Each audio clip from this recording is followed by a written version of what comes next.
台北捷运万代线第一期工程为中正纪念堂到土城金城机场，今仔日举办台北市区磅空拍通典礼，隆重要拍通10条磅空，预计2027年完工。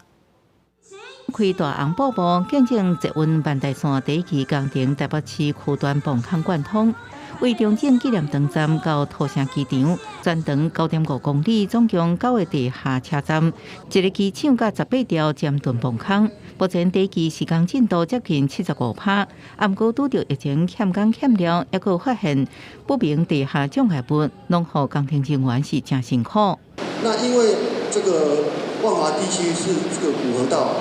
所以这边有很多的大型管池，也有很多的林木所以常常会塞管。那我们用修改出土方式来这个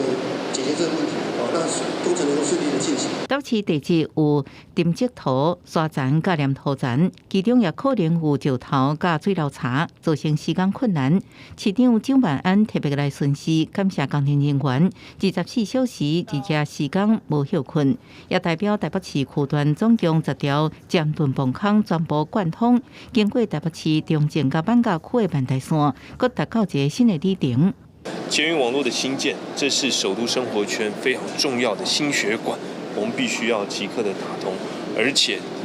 不只是看短期，我们是看未来的10年、20年，